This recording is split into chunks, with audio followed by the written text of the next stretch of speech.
We all have an anime that we started out with to get us into anime. Some of you may have started out with one of the big three, which are Naruto, Bleach, and One Piece. Some of you may have started off with my personal favorite anime, or at least tied for first, Hunter x Hunter. And some of you may have even started with the other one tied for first for me, which is AOT. Some of you may be younger or just started your anime journey late, so your first anime was My Hero, JJK, or Demon Slayer, or I'm just getting old. Hell, some of you may have even started on JoJo's. My point here is that there are a lot of different animes that people start their anime journeys with. And whether or not those animes affect the way their taste is shaped or not, well, it's kind of obvious that it has a little bit of an effect. My first anime was Fairy Tail. At least I think it was. My memory is a bit hazy and it might have been SAO, but I'm gonna say Fairy Tail. I want to talk about the Fairy Tail main characters, because I don't think Fairy Tail deserves the hate that it gets from the anime community. I do not want to have to be like, yeah, I know, when I say that one of my favorite animes to this day is Fairy Tail. I want to own my love of this anime with pride, and any other Fairy Tail fans out there, I want you to do the same as well. Now, when I say Fairy Tail means a lot to me, I mean it. I just recently got a tattoo of their guild's emblem because I love Fairy Tail so much. Hell, I've got OCs created in the universe of Fairy Tail in, middle school. I don't actually know what age I was because I have a bad habit of not dating my art. Whoops. I've actually been wanting to do this video for a while, but I've had a hard time starting it because there is just so much I want to talk about and I want to do it justice. But I just have to do it because if I never do it, it'll never get done. So now is a good time as any. Now, what is Fairy Tail? Well, Fairy Tail is an anime that originally came out in 2009 and has recently begun to give us more episodes of a new series called 100 Years Quest. Fairy Tail is an anime that follows a young girl named Lucy Heartfilia, a wizard who wants nothing more than to join Fairy Tail, a popular guild in Magnolia. Guilds are gatherings of wizards. No, not wizards. Guilds are gatherings of wizards who congregate to get work / do jobs, and when they do so, they more or less become a family with their guildmates. Now, I'm not going to go through Fairy Tail arc by arc because there are just so many goddamn arcs and I don't think it's worth rehashing it if you've already seen it. However, since I kind of pivoted this video, this was originally just going to be a big defensive video on Fairy Tail. I might go back and start talking more about the plot and Fairy Tail in general in a different video because I decided just to do the main characters in this one. What I want to talk about is the characters and how Hiro Mashima did such a good job of creating such interesting characters that you find yourself latching on to despite you ever thinking that you were going to or not. Let's just start off with our main character here, shall we? If you want a part 2 with side main characters, let me know by getting this video to, let's say, a generous 20 likes, and I'll do a part 2 with side main characters. Now, I don't know if I've already said this, but there will be major spoilers in this video, so viewer discretion advised. Lucy Heartfilia is a young girl who is a huge fan of Fairy Tail, as we learned from the first episode. Other than the fact that we know she is a celestial wizard, we do not know very much about her when we start off. For those of you who don't know, a celestial wizard is a wizard who signs contracts with celestial spirits, which are based off of constellations, in a sense. When they do so, they give the celestial wizard their keys in the contract, and they are summoned by that key, which is given to the contractee. The most powerful spirits that a celestial wizard could have a contract with are the 12 golden zodiac keys, which are clearly based off of the zodiacs, if you couldn't guess. Lucy joins the wizard guild she has always wanted to join, and there starts our adventure. Now, let me be honest, through a majority of my watch-throughs of Fairy Tail, Lucy pissed me off. Why? Because she doesn't do anything. Don't get me wrong, a lot of the arcs are based around her and such, but she never grows as much as she should. However, this is something that used to bother me a lot, but it didn't bother me nearly as much in my last rewatch. It's actually something that I didn't mind all that much. It seems that as I have gotten older, I don't mind Lucy's character and have actually come to enjoy her as a character, which is something I never thought would happen because she used to piss me the hell off. Lucy is a character who cares a lot about those around her, for her friends, her spirits, even for people who don't necessarily deserve it, like her father. We will get back to that later. Let me just get something straight real quick. Lucy is weak.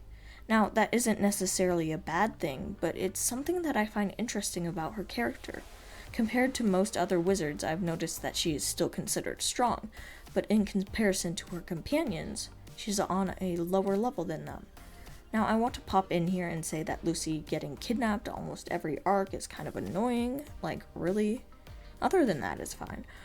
Lucy being weak is what originally bothered me about her because admittedly she does sit there and yell Natsu a lot, and it can get a little repetitive because even though she is a weaker character than the rest of her crew, I still want to see her achieve things. I want to see her overcome things and grow stronger from them, whether this be combat-wise or just stronger as a person. Best example of this that Lucy gets off the top of my head is when she goes to confront her father, and she finally lets him know how she is feeling, and she finally puts a stop to the way that he has been treating her. She has found a family that actually treats her like a family, and actually cares about more than just money. This is something that her father has always been obsessed with, to the point where he wasn't even the one who raised Lucy. Her father is actually rich, which is something she has been ashamed of within her time within the guild, so it's something that she hasn't mentioned to them in fear that they would treat her differently if they found out. She escaped because that wasn't the life she wanted to live. She wanted to fight for her right to live. She wanted to live with her friends and love every moment she spent with them, because to her, they were her true family. Another moment that I really want to talk about is the one that actually broke me with Lucy. This was when her entire guild? I know I said I rewatched this recently, but god, my memory is ass. Her guild got wiped out, and she was the only one remaining. The only one who could defeat the foe who stood before them. However, she wasn't powerful enough. The only person who would be was the Celestial Spirit King. The thing is, summoning him was a high sacrifice, high reward, meaning that she would have to break one of her golden zodiac keys to summon him. Now, Aquarius is a spirit who she got as a gift from her mother having passed on early in Lucy's life. Aquarius was there to kind of fill in as her mother in a sense. Despite it not being the same, and Aquarius being an aggressive person in general, she cares about Lucy. But she does so in her own way, almost like an older sister more than a mother, I would say. These two are extremely close and have been with each other since Lucy was young. Safe to say, if anyone was family, it was these two. Well, if I remember correctly, it was Aquarius who saved Lucy from what got everyone else. And, well, it was Aquarius who suggested using her key to open the Celestial King's gate. Lucy is clearly upset by this and cries out as she realizes it's the only way. Aquarius's key will regenerate in the world, but it will no longer be in Lucy's possession. Now, I know it doesn't sound very sad when I say it here, but when I say I was bawling my eyes out when this scene happened, I mean it. It broke me. It hurt me so badly, and I happen to be indifferent when it comes to Lucy's arcs usually. But Aquarius was a person I cared about so much because she traveled through the series with us. She grew and changed with us and was always there when we needed her, yet we were going to have to let her go. Lucy may not be my favorite character, but I have grown to respect her, despite the fact that the fight with Minerva was total bullshit and I will forever be pissed about that. Next on the list is Natsu. Now, I'm gonna be honest, this one might be a little shorter than the others because I have never really been invested in his character. I have never really cared about him the way I care about the others. Now, does this mean that I don't like him? Of course not. It just means that I just feel like his character is lacking in comparison to the others. Natsu's main goal at the beginning to the majority of the series is to find his father, Igniel, who disappeared 7 years ago. Natsu was raised by Igniel, who was a dragon, which granted Natsu with the Dragon Slayer title, as dragons were the ones who taught dragon slaying magic. Real smart, I'm aware. Anyway, Igneel raised Natsu from a young age and was his father figure. After disappearing, it became Natsu's and many others' goals to find their lost parents. Anyway, Natsu is loud and excitable. He's a little dense upstairs, but his heart is in the right place. He's who seems to be the main character of the series, despite it technically being either Lucy or their team in general. He gets a lot of the main fights and honestly takes away fights from people who I think deserved them. I'll admit, I can't help but roll my eyes when an answer to a problem in Fairy Tail is just Natsu. However, it could be a lot worse, so I'm not going to complain. I would like to say that another moment that absolutely fucking broke me in this series was actually a Natsu scene. When Igneel dies and Natsu just starts crying. That was already enough to hurt me. But when he cried out, "Dad," like he called him Dad and cried out "Dad" at the top of his lungs, it absolutely fucking broke me, and I can't explain why. There's such a desperation in his voice, so much fear, so much regret, and there's nothing he can do about it. I know that moments like this with Natsu are more rare to make them feel more impactful, but even just giving him a little more would help me feel more connected to him. I do like that he still does feel like a person though, even if he is a little overpowered and overused in the series.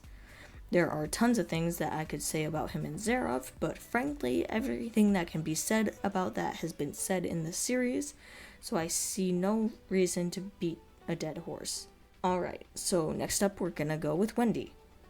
Wendy. She's an interesting character to me.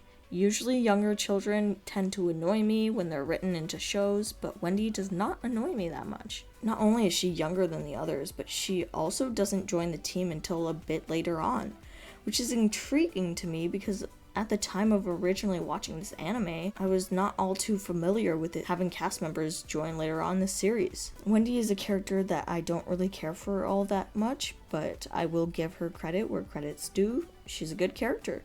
She's just not my favorite. Wendy originally shows up in the Actualizacion arc, an arc where a bunch of wizard guilds send out their best wizards to help out with their duty. Wendy is a dragon slayer much like Natsu, and she has mostly the same goal as him, to find her mother. Wendy is a more shy and timid girl compared to the rest of the group. Typically, she doubts her abilities and has a magic that is considered to be rare.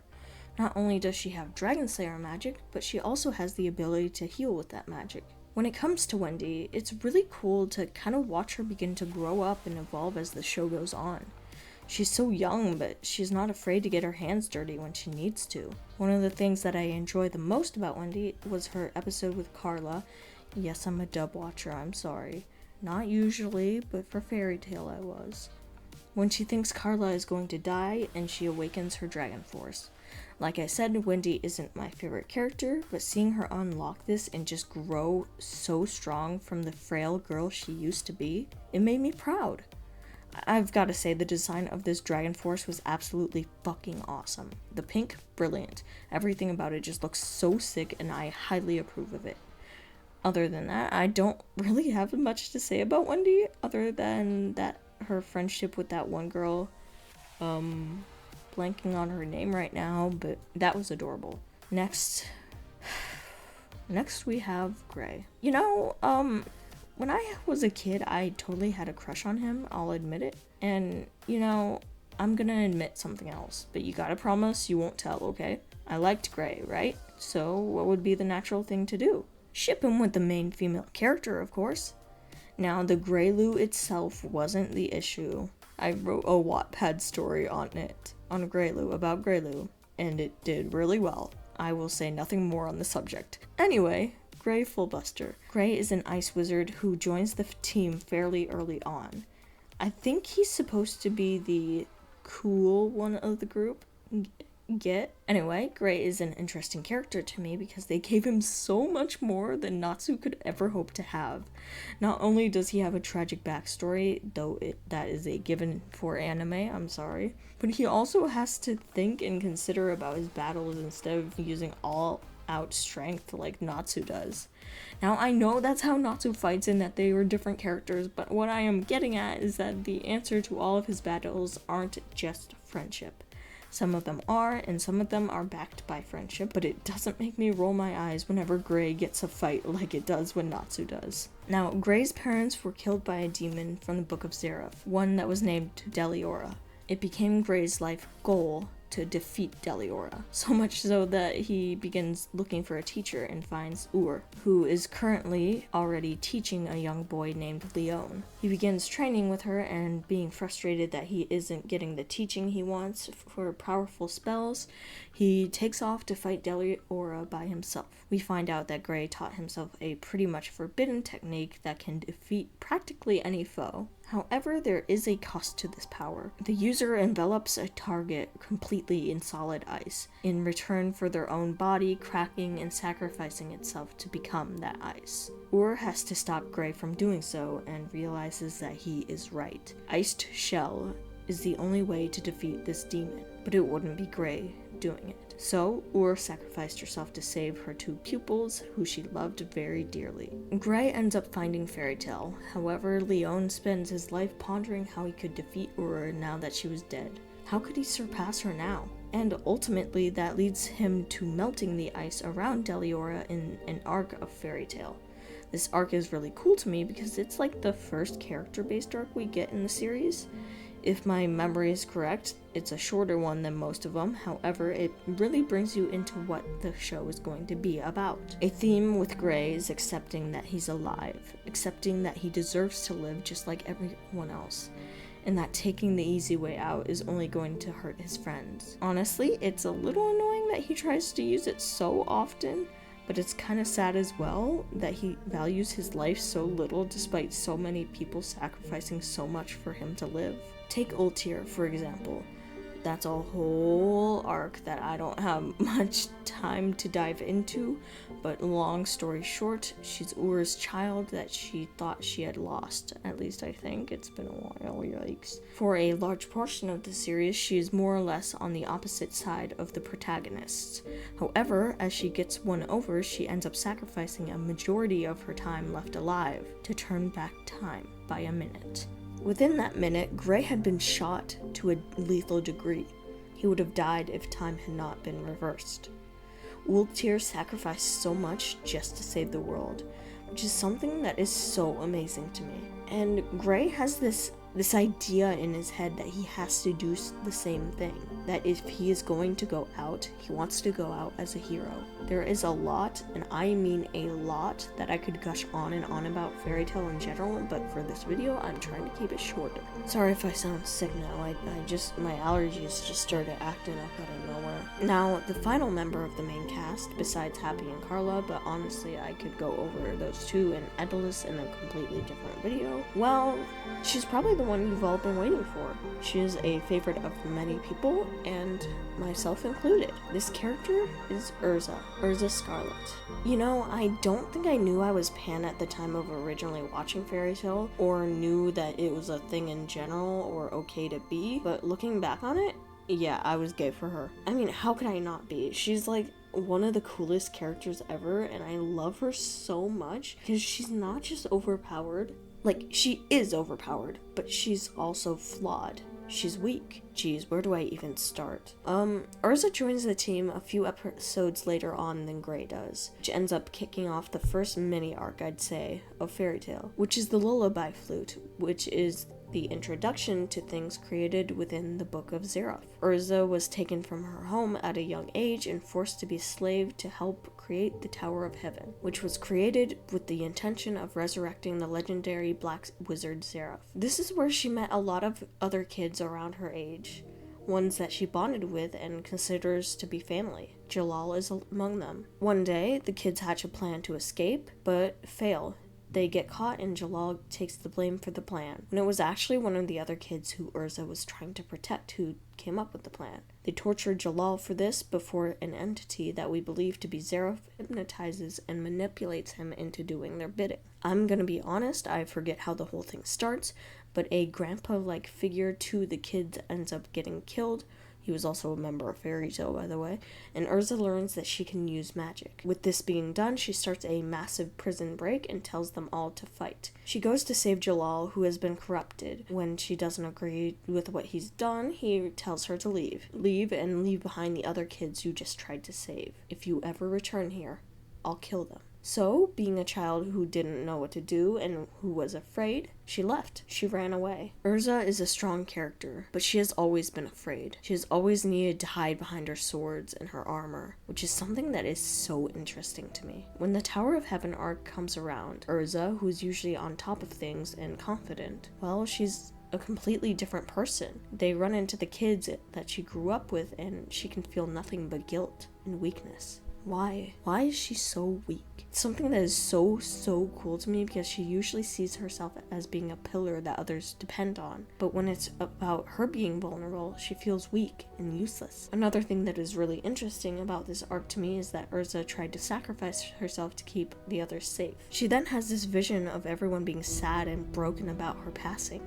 about how much sorrow her death caused. That's something that means a lot to me, because whether or not you believe it, your death would have an impact. This is something that Natsu yells at her about once he has saved her. And it's interesting to me because ever since that point in the anime, Urza has made a point to live for her friends, to live for those who care about her, and to live for those she had to leave behind. That is something that I really respect about her character. She never gives up, how she always stands back up no matter how beaten she is, because her friends depend on her, and she depends on them. That is something that I find so beautiful about Fairy Tail. Fairy Tail is one of my favorite animes ever. There's something about it that pulls me in and keeps me loving it even as I begin to grow older. It's family. You know, I never realized how important family and friends are to me until I started looking closer at the shows and animes that I love. It's an interesting thing that I think everyone should step back and do for themselves. Why do you love a certain show? Is it the characters? Is it the theme?